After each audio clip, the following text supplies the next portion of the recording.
Okay sir, ఒక ఇంటర్వ్యూలో నేను విన్నాను హర్ష సాయి గారు నాకు ఇన్స్పిరేషన్ అని చెప్పి. ఏ విషయంలో సార్ మీరు ఇన్స్పైర్ హర్ష సాయి దేనికి ఇన్స్పిరేషన్ అంటే ఆయన వీడియోస్ బాగా వైరల్ వెళ్తాయి కదా. ఆయన ఇప్పుడు చాలామంది డబ్బులు సంపాదిస్తారు, సంపాదించి వాళ్ళ కోసం వాళ్ళు మెడలు కట్టుకుంటారు, కానీ మళ్ళీ దాన్ని రీసర్క్యులేట్ చేసి సొసైటీకి ఇవ్వరు కదా. డబ్బులు ఎలా వచ్చినా, సో ఆయన డబ్బులు ఎలా వచ్చాయో నన్ ఆఫ్ మై బిజినెస్, నాకు అనవసరం. ఆయన చూసింది ఏంటంటే ఆయన సూట్ కేసుల నిండా లక్షలు లక్షలు ఇచ్చేస్తున్నాడు. ఆ లక్షల్లో ఆయన ఇవ్వకుండా ఆయన పెట్టుకోవచ్చు కదా. వీడియోలు చేయాలంటే ఆయన వీడియోలు చేసుకోవచ్చు, ప్యాలెస్లోనే చేసుకోవచ్చు. సో నాకు అది నచ్చింది. నాకు అనిపించింది ఆయన చాలా చిన్న 21, 22, ఇప్పుడు ఎంత 24 నాకు తెలియదు. నేను కలిసినప్పుడు 23 అనుకుంటా. So impressed. ఒక 23 ఏళ్ళోడు ఇంజనీరింగ్ అప్పుడే పాస్ అయ్యి లక్షలు లక్షలు ఇచ్చేస్తున్నాడు. ఆ లక్షలతో ఆయన ప్యాలెస్లో కట్టుకోవచ్చు కదా. సొసైటీకి ఇస్తున్నాడు. It's impossible to help everybody. At least ఆయన కొంతమందికి హెల్ప్ చేస్తున్నాడు కదా. అది చూసి నాకు అనిపించింది, సరే హర్ష సాయి కంటే మనం వెల్ సెటిల్డ్, ఆయనకన్నా ఏజ్ ఉంది, బాగానే ఉంది, సో మనం కూడా చేద్దామని. ఎలా అంటే సోషల్ మీడియాలోని ఎంత నెగిటివిటీ ఉందంటే, మీరు ఎలా అంటే ఎవరినో కనుక్కొట్టామని, సో అంత నెగిటివిటీ ఎందుకు అలా అయిపోయిందో తెలియదు. It's very sad. సో అలా ఒకటి చేసినప్పుడు నేను హర్ష సాయిని ఎలాగైనా కలాలి అనుకున్నాను. ఏ మీడియాకి ఆయన ఇంటర్వ్యూ ఇచ్చేవాడు కాదు, ఎవరికి లేదు. నాకు అనిపించింది సరే నేను కూడా ఒక చారిటీ ప్రోగ్రామ్ చేసి దాన్ని ఆయనకి డెడికేట్ చేద్దామని. మా వీధి పక్కన ఒక ఆయన ఉంటే విసిరి చేస్తుంటాడు ఎండ, ఆయనకు ఒక నైలాన్ సిల్క్ అంబ్రెలా ఏదో 3000 రూపీస్, తర్వాత ఆయనకి కొంచెం క్యాష్ ఇచ్చి హెల్ప్ చేసి హర్ష సాయి ఇన్స్పిరేషన్తో వీడియో పెట్టాను. Because I wanted to reach Harsha Sai ఒకటి. రెండు, ఈ really inspired me to do this మాట. అంటే ఒక చిన్నోడు ఎంత చేస్తున్నాడని వీడియో పెట్టి మొత్తానికి I was able to reach him. దాన్ని కూడా కాంట్రవర్సీ, డబ్బులు ఇచ్చి చేసావా కదా. 10,000 రూపాయలు ఇచ్చి వీడియో చేస్తే 5 లక్షల వ్యూస్ వస్తాయి. ఆ టైంలో నేను ఇంట్లో కూర్చొని బజ్జీలు తిన్నా కూడా 5 లక్షల వ్యూస్ వచ్చేవి. మరి 10,000 కోసం 5 లక్షలు అంటే చెప్పేవాళ్ళకి బుద్ధి ఉండకపోతే వినేవాళ్ళకి బుద్ధి ఉండాలి. కానీ అన్ఫార్చునేట్గా రెండు జరుగుతుంటాయి. సో ఆ విధంగా Harsha Sai is very inspirational. ఈ మధ్యన నేనేవో కాంట్రవర్సీ వీడియోస్ చూశాను చాలా. దాని గురించి బెట్టింగ్ యాప్స్ చేయొచ్చా లేదా, నేనైతే ప్రమోట్ చేయలేదు కాబట్టి నాకు ఒపీనియన్ లేదు, నేనేమనుకుంటాను కూడా అనవసరం. At the end of the day he has done a lot of service.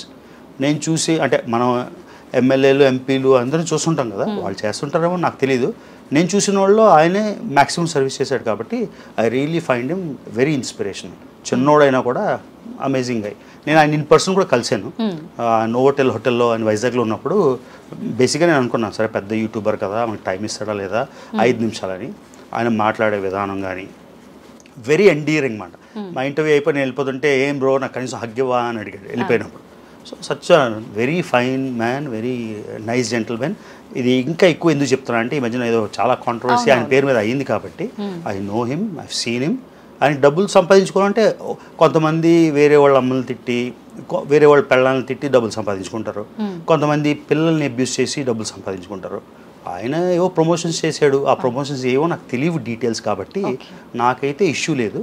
నేను ఓన్లీ ఆయన ఇచ్చిన చారిటీ పార్ట్ చూసి ఇన్స్పైర్ అయితే అయ్యాను. ఓకే, మొత్తం చెప్పాను, ఎక్కడ వదలకుండా.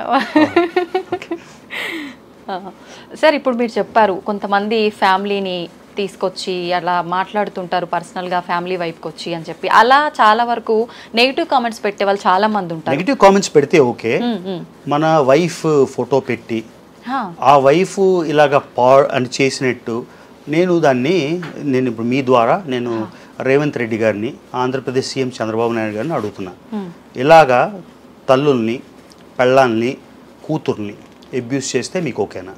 లోకేష్ గారు ఇప్పుడు పవర్లో ఉన్నారు. లోకేష్ గారు అంటే చంద్రబాబు నాయుడు గారు పవర్లో ఉన్నారంటే లోకేష్ గారు ఐటీ మినిస్టర్. ఆయనకి నా క్వశ్చన్, నా ఫ్యామిలీని కూడా విపరీతంగా అబ్యూస్ చేశారు. నా దగ్గర అన్ని క్లిప్పింగ్స్ ఉన్నాయి.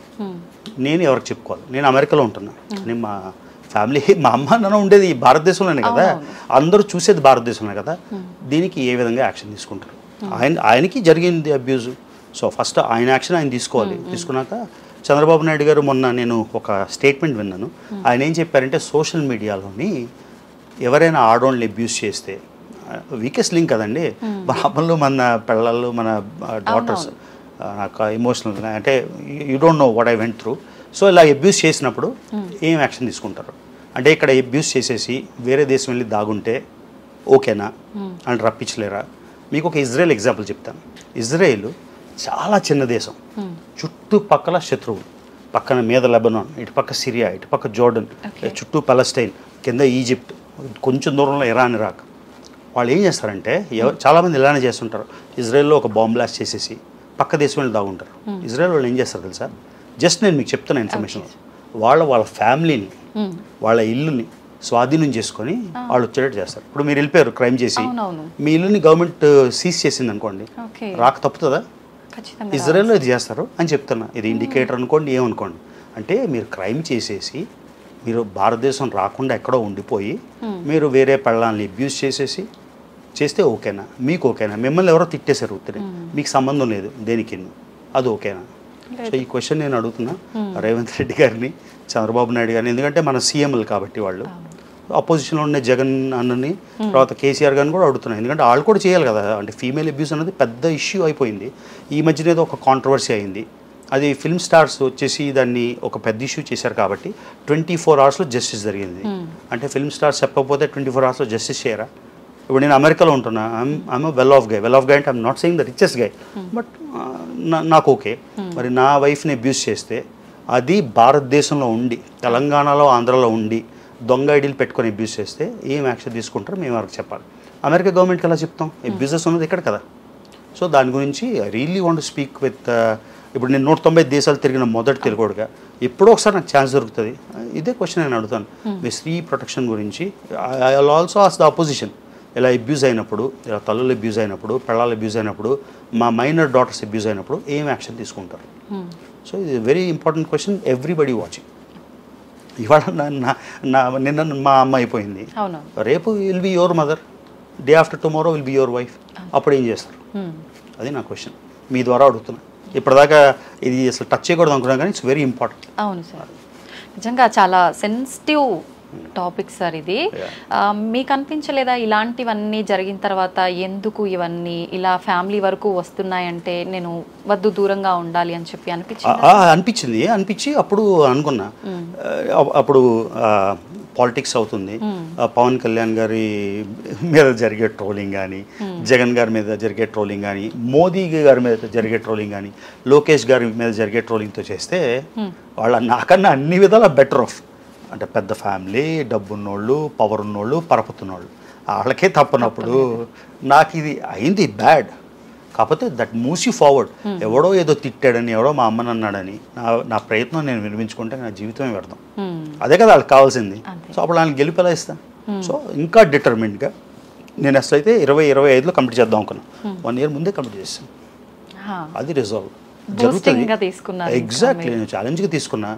నా యూట్యూబ్ని కావాలని సప్రెస్ చేసి, వ్యూస్ రాకుండా చేసి, అది నా బ్రెడ్ అండ్ బటర్ కాదు కదా. రేపు నా యూట్యూబ్స్ ఉన్నాయినా నా లైఫ్ స్టైల్ అసలు ఏం మారదు. సో అది కూడా నేను చెప్తున్నా. ఎవరో ట్రావెల్ చేస్తున్నారని, ఎవరికో యూట్యూబ్ వ్యూస్ వస్తున్నాయని మీరు చదువు మానేయకండి, జాబులు మానేయకండి. ఫస్ట్ చదువుకోవాలి, బాగా కెరియర్ బిల్డ్ చేయాలి. అప్పుడు యూట్యూబ్లో వ్యూస్ వచ్చినా రాకపోయినా you still the man, right?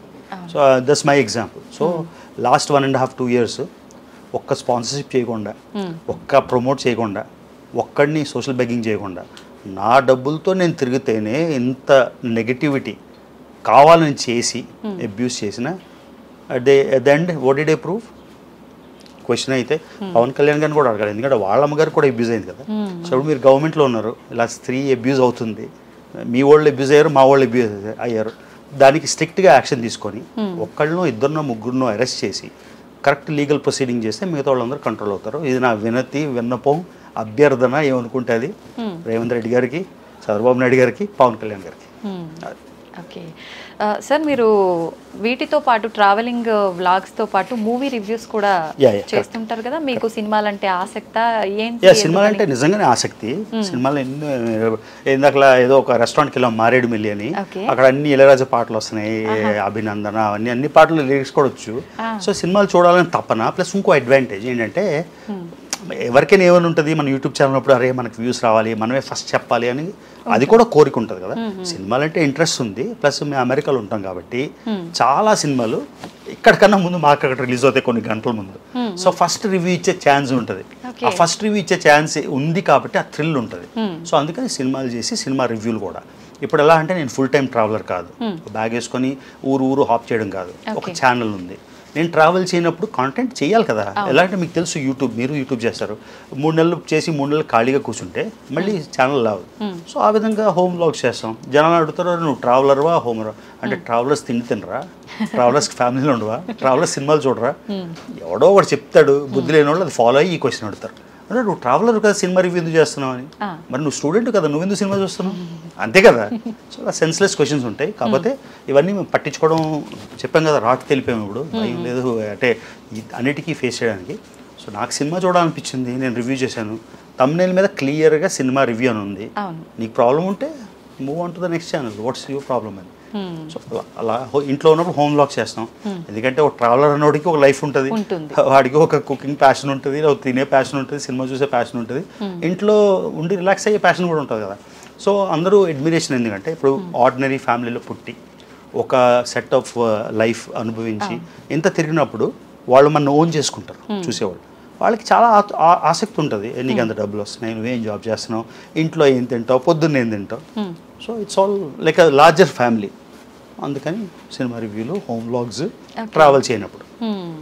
సుమారుగా ఒక్క ట్రిప్కి ఎంత ఖర్చు వస్తుంది సార్? మళ్ళీ డిపెండ్స్ కదా. ఇప్పుడు ఫర్ ఎగ్జాంపుల్ మీరు హైదరాబాద్లో రోజుకి 30,000 రూపాయలు ఇచ్చిన ఉండగలిసిన హోటళ్ళు ఉన్నాయి. ఐటీసీ కోహినూర్లో స్వీట్లో అంటే 22, 32 ఎంతో ఉంటాయి. 500 రూపాయలు కూడా చిన్న హోటల్లో ఉండొచ్చు. సో ఈ బడ్జెట్ మీద డిపెండ్ అయి ఉంటుంది. ఇప్పుడు ప్రధానంగా వేరే దేశం వెళ్ళినప్పుడు టికెట్ కాస్ట్ అనేది చాలా ఇంపార్టెంట్. ఆ టికెట్ మీద మిగతా అంతా హోటల్స్ మోరలెస్ సేమ్ ఉంటుంది, ఫుడ్ కాస్ట్ మోరలెస్ సేమ్ ఉంటుంది, టికెట్ మీద డిపెండ్ అయి ఉంటుంది. కానీ ఒక ఫారెన్ ట్రిప్ వేయాలి అంటే ఫర్ ఎగ్జాంపుల్ శ్రీలంక వెళ్ళడానికి 30-40 వేలు అయిపోతుంది. అదే అమెరికా రావాలంటే 5 లక్షలు అవుతుంది కదా. సో అలాగా చెప్పలేను ఒక ఇష్యూ. కానీ ఓవరాల్గా యావరేజ్గా 195 దేశాలు వేసుకుంటే కనీసం ఒక ఫ్యామిలీ వెళ్ళాలన్నా, బాగా ట్రావెల్ చేయాలన్నా, ఒక ట్రిప్కి మీరు 2 లక్షలు వేసుకున్నా యావరేజ్ చెప్తున్నా, 195 టైమ్స్ 2 లక్షలు ఎంత అవుతుంది లెక్కల్లో వీక్ సార్? ఆల్మోస్ట్ 2 కోట్లు, 2 టైమ్స్ 2 4 కోట్లు అయిపోయింది అక్కడే. ఇది సింపుల్గా వెళ్ళి రావాలంటే. అలాంటిది మల్టిపుల్ ట్రిప్స్ చేసి మళ్ళీ ఇంటికి వెళ్ళి వచ్చి వెనక్కి. సో ఓకే, చాలా ఖర్చుతో కూడుకున్న వ్యవహారాలే ఆబ్వియస్గా. సార్ ఒక చిన్న డౌట్ ఏంటంటే, మీరు ఒక ట్రిప్కి ఖర్చు పెట్టిన డబ్బులు మీ వ్లాగ్ ద్వారా కవర్ అయిపోతాయా? ఇప్పుడు నేనే కానీ ఓన్లీ లోకల్ ట్రాన్స్పోర్ట్ తీసుకొని ఒక పబ్లిక్ హాస్టల్లో ఉంటే నా వ్లాగ్స్ కవర్ అయిపోతాయి. కానీ మీరు చూసుంటారు, నేను ఒక 20-30 బిజినెస్ క్లాసులు, ఫస్ట్ క్లాసులు పెట్టాను. నా ట్రావెల్కి అయితే ఖర్చు రాదు. ఓకే, కొంత కవర్ అవుతుంది డెఫినెట్గా. ఫర్ ఎగ్జాంపుల్ నేను ఒక ట్రిప్ వెళ్ళాను, ఎమిరేట్స్ డబుల్ డెక్కర్ బస్సులో స్నానం అవన్నీ చేశాను. ఆ టికెట్ నాకు ఇంచుమించుగా $6,000 అయినట్టు గుర్తు. మొత్తం ఆ 3 వీడియోల నుంచి అవన్నీ మిలియన్స్ వెళ్ళాయి కాబట్టి $3,000 వచ్చింది. స్టిల్ 3,000 ఖర్చు అయింది కదా. అదే నాకు ఆ 3,000లోని నేను ఆర్డినరీగా వెళ్ళుంటే చాలా డబ్బులు మిగిలేవి. కానీ యూట్యూబ్ నా ఉద్యోగం కాదు, నాకు డబ్బులు సంపాదించే మాధ్యమం కాదు కాబట్టి డజంట్ మ్యాటర్. నేను ఆల్రెడీ చేస్తుంది ఈ విధంగా చేస్తాను. అంటే నేను ఫస్ట్ ఆఫ్ ఆల్ నేను సొసైటీ కోసం, జనం కోసం చేస్తానంటే అది కూడా అబద్ధం. నేను అందరికీ తెలియాలనే కదా మొదలెట్టింది యూట్యూబ్. ఇంత తిరిగానే ఎవరికి తెలియదు ఏంటి అని ఆబ్వియస్గా. సో ఫస్ట్ ఆఫ్ ఆల్ చేసేది మన గురించే, తర్వాత వేరే వాళ్ళ గురించి. తర్వాత అనిపిస్తుంది ఇంత తిరిగాం కదా, చాలా మందికి ఈ ఆపర్చునిటీ రాదు. ఫర్ ఎగ్జాంపుల్ నేను కామాకి వెళ్ళాను 2 సార్లు. నాకు ఎన్ని మెసేజ్లు వచ్చాయో మీరే చూడండి. అంత సప్రెషన్లోని, అంత బ్యాడ్ టైంలో కూడా 5 లక్షలు వ్యూస్ వచ్చేదానికి. నాకు రోజు ఇప్పటికీ మెసేజ్లు వస్తాయి, అన్న ప్లీజ్ ఆ పండిత్ నెంబర్ ఇవ్వండి అని. సో ఎంతోమంది పెద్దవాళ్ళు కూడా చెప్తారు, బాబు జీవితంలో దర్శనం చేసుకోవాలని అనుకున్నా, నీ ద్వారా అయింది అని. సో ఆ విధంగా మనకి ఒకటి మన కోసం చేస్తున్నాం, మనం పాపులర్ అవ్వాలని, మనకు వ్యూస్ రావాలి అని, డబ్బులు వచ్చినా రాకపోయినా. రెండోది it's helping somebody else as well కదా. ఓన్లీ ప్రజల కోసం చేస్తానంటే అది అబద్ధం కాదు కదా. So being very honest. మీ ఏంటో మీ ఇంటర్వ్యూలు అన్ని నిజాలు వచ్చేస్తాయి. మాకు కావాల్సింది కూడా ఓకే సార్. చాలా మంది అసలు నెగిటివ్ కామెంట్సే కాదు, అసలు ఏ కామెంట్ కూడా ఓపెన్ చేసి చూడరు. వ్లాగ్స్ చేస్తున్నామా పెడుతున్నామా అంతవరకు. మీరు అలా కామెంట్స్ ఓపెన్ చేసి చదివే అలవాటు ఉందా మీకు? చదువుతాను డెఫినెట్గా. తెలియాలి చూస్తారా? చాలా ఎక్కువగా వస్తుంటాయి కదా. అంటే ఇప్పుడు చూడండి, నేను ఎప్పుడు తిరుగుతుంటా. ఇప్పుడు ఫర్ ఎగ్జాంపుల్ ఊబర్లో వచ్చాను, ట్రాఫిక్ స్టక్ అయిపోయినాయి 50 నిమిషాలు. ఏం చేయమంటారు? ఆబ్వియస్గా మనం వెళ్ళి కామెంట్స్ చూస్తాం కదా. మనది ఏదో పక్కన 2-3 ఫోన్లు ఉన్నాయి, ఓ దానిలో న్యూస్ ఏమవుతుందో చూస్తాం, ఓ దానిలో ఏం చేయాలో చూస్తాం, ఓ దానిలో కామెంట్స్. జస్ట్ అలా స్క్రోల్ చేసేయచ్చు కదా. నేను చాలా వాటికి అయితే రిప్లైలు కూడా ఇస్తామాట. నెగిటివ్ వచ్చిన రిప్లై ఇస్తా, పాజిటివ్ వచ్చిన రిప్లై ఇస్తాను.